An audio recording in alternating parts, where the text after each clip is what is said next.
On today's show, Chris Patrick has been named the next GM of the Washington Capitals.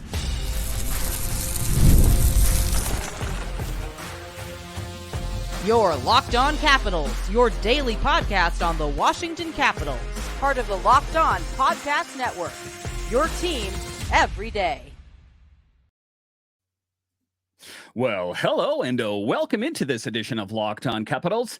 I'm so glad you decided to join me today. As always, this podcast is free and available on all the major platforms, including the SiriusXM app and on YouTube. And I want to thank you for making this your first listen each and every day. My name is Dan Holme. I've covered the Capitals for the last 3 seasons for Locked On and various other outlets before that. And I'm also the host of the weekly show called The Capitals Minutecast, available wherever you find your podcasts. You can find me on Twitter. It's at DanCaps218. You can find the show on Twitter. It's at Locked On Caps. And the best way that you can help grow the show is to subscribe to Locked On Capitals on YouTube and comment anything down below. Today's episode is brought to you by FanDuel. Make every moment more. As playoffs wind down, the sports stop sporting like we want them to. But this summer, FanDuel is hooking up all customers with a boost or bonus daily. That's right. There's something for everyone every day, all summer long. Visit FanDuel.com/locked on to get started. So in this edition of Locked On Capitals, we talk about the big moves that have taken place this offseason for the Capitals, and a big move took place today as well, as the Capitals name Chris Patrick as the new general manager for your Washington Capitals. What does that mean for the Capitals? I'll talk about that a little bit later. We will talk about Spencer Carbery's thoughts on Pierre-Luc Dubois, questions in net, who is going to be at the center position, and the additions made on defense. But just to get it going here, talking about a big move, there's been a lot of them this summer already. I mean, you take a look at them. Some of them were expected. Some of them weren't expected. The Capitals buying capfriendly.com, the Capitals changing general manager, many big additions this offseason, that this team is coming out of the gate swinging and making changes. And, it's interesting when you take a look at it, the Capitals making it to the playoffs, and some people thought that, maybe Mac's days were numbered then, but then he went out and redeemed himself by making some huge acquisitions during free agency and before free agency, and some really good draft picks. And then all of a sudden this announcement came. And to be fair, Brian MacLellan is still going to be within the Capitals organization, but there will be some changes in the front office. The Capitals are undergoing changes in their front office as Chris Patrick is set to take over as the new general manager, while Brian MacLellan will transition to the role of president of hockey operations. This shift comes after MacLellan's decade-long tenure as the GM, succeeding George McPhee in 2014.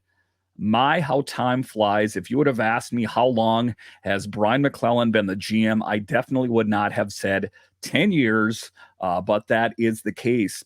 Patrick will become the 7th GM in franchise history and will hold the position of senior vice president. And I'll go over his accomplishments. He is not new to this. He has been involved within the Capitals organization for quite some time.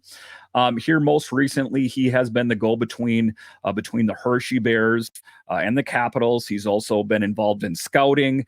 He's been involved in a lot of different aspects of the Capitals organization behind the scenes. So one of the things that I know that the Capitals like doing is familiarity for the biggest part, or the largest part, is they like to go with names that they're familiar with. And of course, the Patricks are a part of the Capitals organization, and Dick Patrick as well.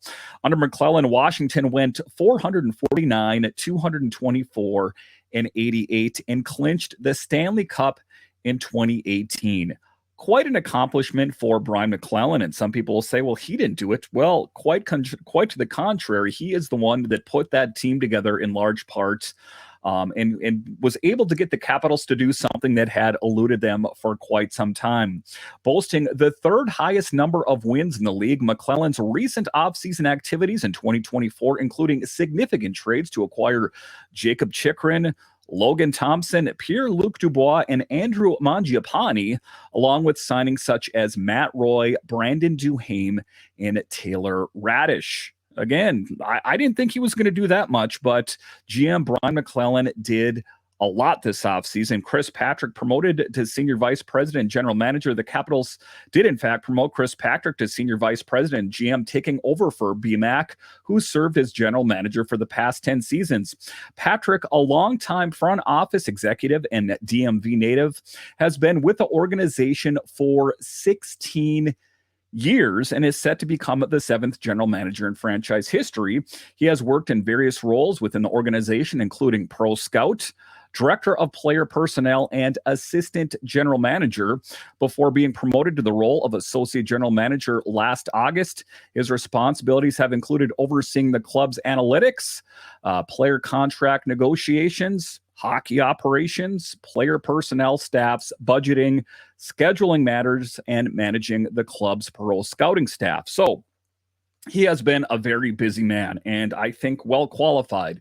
I am looking forward to his first press conference and kind of just getting a feel for what kind of guy he is. I've seen the accolades, I've seen his resume, but to hear the words from the man himself and hear how he wants to make this role his own, and how he plans to change the organization if there's anything that he needs, if he thinks that needs changing, it will be interesting. And of course, I will have you guys covered here on Locked On Capitals. It's noted that Patrick will become one of the younger GMs in the league and will be working closely with the young and energetic coach Spencer Carbery, of course. With Patrick taking the reins, Brian MacLellan will continue as president of hockey ops. So he is still within the organization. And one of the things I think is that, you know, he put 10 years in, Brian MacLellan. All things considered, I think he did a good job, but it's always kind of having your eyes set to the future. He probably sees himself getting a bit older, and it's always good to have to train in your replacement. That is one of the things that was instilled in me at one of the jobs that I worked at for over 20 years is train in your replacement. And I did that. And I told the assistant underneath me, I'm going to teach everything you know, because one day I'm not going to be here. And he looked at me and said, Dan, you've been here over 20 years. You're not going anywhere. Until I did. So I think it's always a good thing to do to have your eyes set to the future. I think that you take a look at what Brian MacLellan's doing. He's still within the organization. He didn't get his walking papers. He is just going to take on a different role and a fresh set of eyes somewhat. And Chris Patrick, even though he's familiar with it, he will be able to put his stamp on things, and we'll still have GM Brian or former GM Brian MacLellan to go to for advice. The Caps' aggressive approach and roster changes. The Capitals led their new general manager, Chris Patrick, have adopted an aggressive approach this offseason to strengthen the team. They have made significant changes to the roster. Well, those changes were under GM Brian MacLellan, adding players like Pierre-Luc Dubois, Andrew Mangiapane, Matt Roy, Jakob Chychrun, while retaining their prize prospects and first-round picks. That was huge for Brian MacLellan. He got some key additions and didn't have to give up a whole lot. We lost Jensen, but we didn't lose any of the prospects, the futures. We didn't lose the Miroshnichenko, the McMichael, the Leonard, those kind of players. So I think that is oftentimes something that's overlooked, but a really big thing for Brian MacLellan to go and pick some players like I talked about that are risky, but all things considered, I think have a pretty good upside, and he didn't have to mortgage the farm. The team also recently wrapped up its development camp where the next generation of players took strides towards becoming professionals. Exciting times, young Capitals, and this transition to this team getting younger. And the big thing, of course, and why this is a pivotal role for him is this is looking after the Ovechkin era. We know that he has, around a few years left, depending on if he gets an extension, about getting Alex Ovechkin the proper supporting cast and helping him do whatever it takes to catch Gretzky, and also to try to win another cup under the Alex Ovechkin era. The Capitals are facing the challenge of transitioning from the Alex Ovechkin era to a younger team built for the long haul while remaining competitive in the present. With Ovechkin and the club's other legacy players entering the later stages of their career, the management's goal is to maintain the team's contender status. The team is focused on building a younger, deeper, and more skilled roster while Ovechkin pursues Wayne Gretzky's goal-scoring record.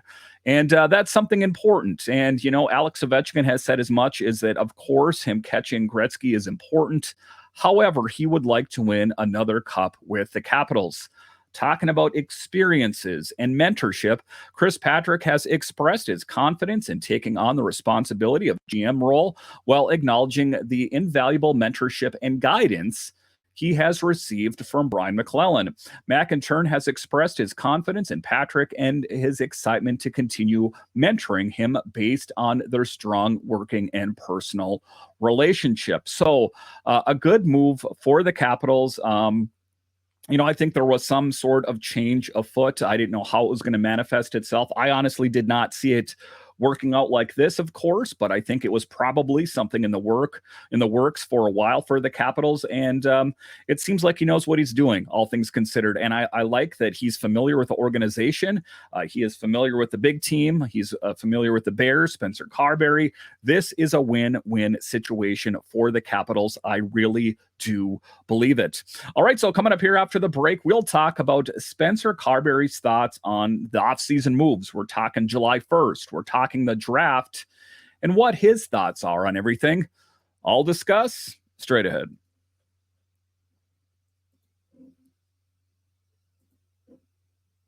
I love sports. I love them so much. I never want them to stop. But as the playoffs wind down, we get fewer games and the sports aren't sportsing like I want them to. But FanDuel lets me keep the sports going whenever I want. All I have to do is open up the app and dream up bets anytime I'm in the mood. And let's face it, guys, Major League Baseball is still going on. The WNBA is still going on. There is still a lot to bet on. And this summer, FanDuel is hooking up all customers with a boost or bonus daily. That's right. There's something for everyone every day, all summer long. So head over to FanDuel.com and start making the most of your summer. FanDuel, official sports betting partner of Major League Baseball.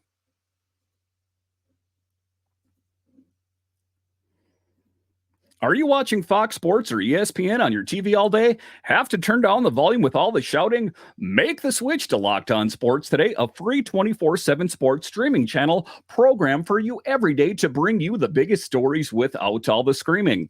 Locked On Sports today brings you the can't-miss analysis, opinions, and news streaming 24/7 on YouTube or the free Amazon Fire TV channels app, part of the Locked On Podcast Network. Your team every day. All right, welcome back into this edition of Locked On Capitals, part of the Locked On Podcast Network, your team every day. So there has been a lot of movement around the Capitals organization. I have talked about it. I'm talking about the movement on July 1st. I'm talking about the movement before July 1st, the draft. Now Chris Patrick is the new GM of the team.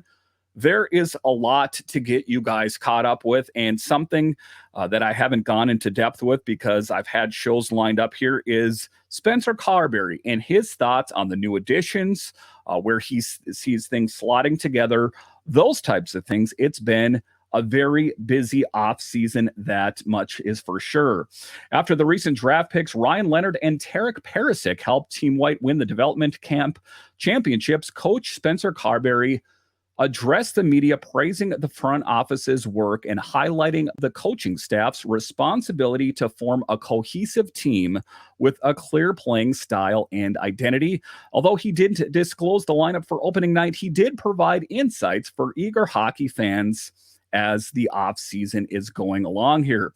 Carbery expressed his anticipation for the challenge, in quotes there, of assisting Pierre-Luc Dubois and realizing his potential. The 26-year-old center struggled to find his place in LA last year, why he scored 16 goals and 40 points in 82 games. However, During his time in Winnipeg the year before, he played a more significant role and achieved 27 goals and 63 points in 73 games. So just like I talked about how I didn't think that we should judge certain Capitals players in a vacuum, I think that could be also said for new Capital Pierre-Luc Dubois. And one of the things that Spencer Carbery said is, I'm not going to talk to him about last season. He was underutilized and was an off season, all things considered. I think that PLD, he recognizes that he had an off season, and it's not good to lead with a negative foot. Carbery stated, I enjoy the challenge, and that's my responsibility when we bring in a player with that potential and demonstrated ability. That's what coaching is all about, and that's why I love doing it. And it will be a challenge. I am quite sure of it. But I think Spencer Carbery could very well be the guy to coax out that great player that I think is inside Pierre-Luc Dubois. Carbery mentioned that his initial discussions with Dubois have been positive, and he emphasized his focus on the opportunities available for Dubois and their team rather than his past struggles in LA. Carbery also mentioned that Dubois may initially play on a line with Alex Ovechkin. I don't think that really comes as a surprise to anyone, but he's not predetermined to be Ovechkin's setup man. And I think that is the right approach, because I don't think you want to heap too much pressure on him right away. We'll consider it, Carbery said, about the possibility of Dubois skating with Ovi, but it wouldn't be fair to assume that PLD is coming to take on that responsibility of setting up Ovi. We'll explore various options, of course. In camp, it's a good time to see what fits and what doesn't. The advantage of the length of training camp allows us to try out different combinations. And I think, just as someone that follows the team and does a podcast, I kind of want to know how everything's all sketched out. But patience and just the understanding that oftentimes things change in training camp. In terms of how the team and playing time will be divided between Charlie Lindgren and the newly acquired Logan Thompson. Again, I've talked about that in the show, a bit of a head scratcher for me. Carbery wasn't revealing much. However, he did suggest that while Lindgren is currently the top goaltender, Thompson is expected to put some pressure on him. That is an interesting way of putting it, that Charlie Lindgren is the de facto number one, but don't get too comfortable, as Logan Thompson is coming for your number one job. Charlie had an impressive year last year and has gained a lot of trust from the coaching staff, Carb said. Logan has also proven his capabilities during his time in the league. Unlike the NFL, where there's a designated starter and a backup, we'll assess the situation. Charlie has earned the trust of our coaching staff and teammates. We believe we have two strong goaltenders, and even our third goalie, Hunter Shepard, is in a good position. Again, I understand the Capitals, why they went out and got Logan Thompson, bargain basement, his history, but it makes me wonder about the long-term plans for Hunter Shepard. Of course, it's a contract year for Charlie Lindgren and Logan Thompson, so there's a lot, and it's just 1 year. We'll see how things shake out after that. Both Lindgren and Thompson are in the final years of their contracts. So a lot of questions surrounding the Capitals. Net minding, of course. I love talking about net minding. And the one thing that we know for sure is injuries are a big part of it, and slumps are a big part of it. And if you want to take a look at the last season in particular, that is proof positive of how slumps can change things. Darcy Kemper was the number one netminder on paper, just based on his contract, his history, all of those things. But what happened? He had an off season. And Charlie Lindgren was the guy to take over the reins and hold down that number one job. Can he replicate that success next year? I think that ultimately that is why Brian MacLellan went out and acquired Logan Thompson, because we don't know for sure. And I think that BMAC was trying to cover all of his bases in the event that Charlie Lindgren was not ready. And Hunter Shepard on paper is ready, but we haven't seen a large sample size of him playing in the NHL. We've seen it in the AHL, we've seen him in college, but we don't know how he's going to perform in a long string of games in the National Hockey League, not to mention Clay Stevenson, but yet another young goaltender with a good upside, but an unproven record in the National Hockey League. So a lot of questions surrounding the Capitals, of course, an exciting time to be a Capitals fan, to see how this all shakes out. Pierre-Luc Dubois, on paper right now, is going to be that top line center, in my opinion, of course. But if he doesn't perform, that's going to be short-lived. I mean, I've heard this hype before when Spencer Carbery first came here, thinking that he could turn around Evgeny Kuznetsov. As we found out, that's not the case. I'm being optimistic that he can coax out that inner greatness out of PLD, but if he's not able to, I think the Capitals have to be ready for looking behind door number 2 as well. All right, so coming up here after the break, we will talk about what does the center position look like and what lies ahead for Ryan Leonard. I'll discuss straight ahead.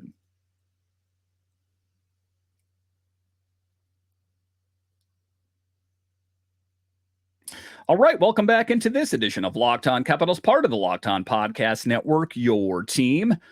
Every day talking about comments from Spencer Carbery about the movement this summer. Pierre-Luc Dubois, defense, in net, Ryan Leonard. Oh my, there is so much to talk about. And Spencer Carbery weighed in somewhat recently here with the Capitals media.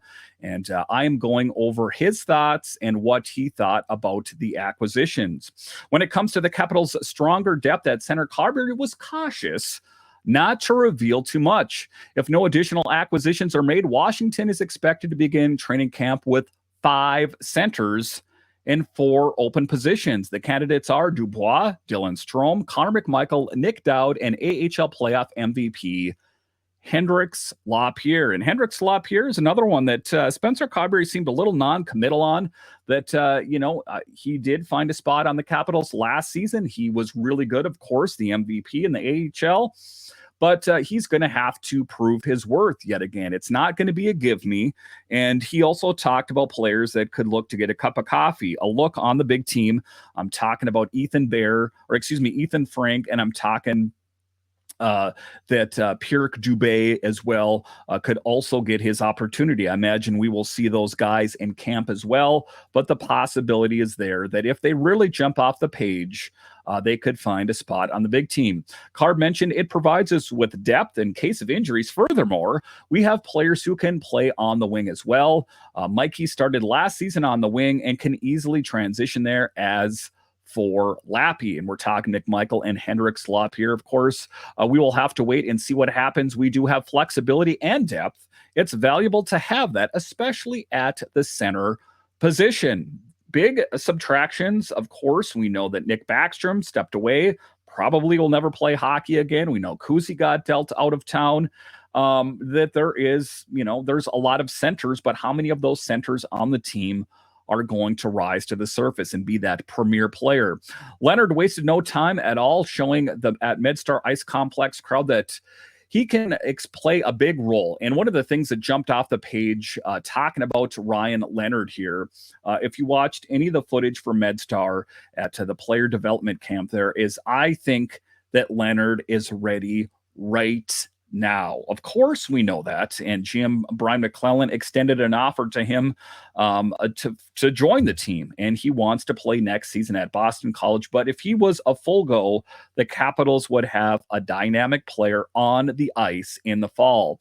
The player who was selected 8th overall in 2023 displayed a physical play early in the first scrimmage, had a collision with a goalie, scored important goals, and ended the camp by winning the 3-on-3 tournament and raising the future Caps Cup. According to Carbery, Lenny has an inherent drive. He's extremely competitive and motivated to win. When given the opportunity, he responds by showing an intense desire for the puck. A dynamic player, and I'm really excited about seeing what Leonard will look like and what kind of player he's going to be when the time arrives. If you're Nationals fans, you saw that with James Wood, the excitement about when are we going to see James Wood and Dylan Cruz. Well, we got a good look at James Wood and we saw him hit a home run. It's kind of the same thing for Ryan Leonard as well, that when the time is right to see what he has in the tank on the big stage during the regular season, it's going to be most exciting. And talking about the defense, and one of the things that I know for sure is that we can't continue to heap all the pressure on John Carlson. Rarely, if ever, does he complain. He just goes about and does his business. But him playing 25 to 30 minutes a night is not sustainable. That is not what is best for John Carlson, and that is not what is good for the Capitals. So what did the Capitals do? They went out and signed Jakob Chychrun and Matt Roy. Matt Roy will be the guy that is going to alleviate a lot of that pressure off John Carlson. So when John Carlson is out, when he is playing on the ice, he is going to be playing more impactful minutes. If we assume that the Caps will have John Carlson, Matt Roy, and TVR on the right side, Carbery mentioned that there will be a competition to watch on the left side on the blue line. Carbery believes that there is now a healthy competition on the left side of the defense. Jakob Chychrun has been a productive defenseman in the league for many years. With the addition, along with Martin Feravardi and Rasmus Sandin, there are now different options for power play and shutdown scenarios. I do think that the Capitals are going to be much better than they were last season. I think it's going to be a work in progress. I think the Capitals, the players that were there from last year, will be able to hit the ground running. It's just about getting the new players comfortable with the new systems, and training camp is plenty long. So a lot of these guys are veterans. They're not just taking up hockey for the first time. I think they should adapt to it quickly. I think is the operative words there, because we saw how the Capitals struggled, at least initially, when Spencer Carbery first joined the team. Carbery also mentioned that having Roy on the team will allow the coaching staff to reduce Carlson's workload, which I spoke of last season. Carlson led the NHL in average time on ice of 25:54. Not ideal for John Carlson. I think John Carlson will be in a much better position. In an ideal situation, Carlson wouldn't be leading the league in minutes, according to Carbery. Matt Roy will be able to take on a lot of these minutes, which will only help Carlson become more productive and efficient. So good moves. I'm happy just to put a bow on this show. I'm happy about the addition of Chris Patrick, of course. I'm excited to see what kind of mark he makes on the team.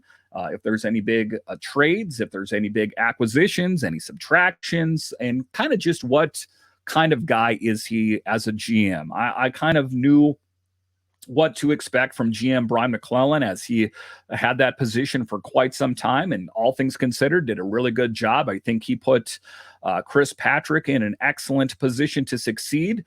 There's not a lot of holes, and now that I look back on it retrospectively, it did appear that Brian MacLellan did go out and address any holes in the lineup and kind of just turned the keys of the ship over to Chris Patrick and said, "Hey, buddy, you're in a good position. Just keep steering it down the middle of the road here, or down the middle of the water here, and everything's going to be okay. But if in the event that you need some help, I'm always here, and I can give you some words of wisdom and advice." And I think the Capitals, the upper office is in a good position. The leadership core is in a good position. And that goes all the way from the GM. That goes down to the head coach, Spencer Carbery, the assistants, and the players. I think the Capitals are in a really good position to start the season. Now, there's things that we can't plan for. Of course, if, Pierre-Luc Dubois or Chychrun or Matt Roy gets injured in the first game or first 5 games of the season, well, of course, that's going to change things. But as things are sketched out right now, just knee-jerk reaction, I think the Capitals are in a really good position. And as Capitals fans, there is a lot to be excited about. Listen, I want to thank you for joining me on this edition of Locked On Capitals, your only daily year-round podcast covering the Washington Capitals. And I want to thank all of you that listen on the audio side and watch this on YouTube. You are ultimately what makes this show successful.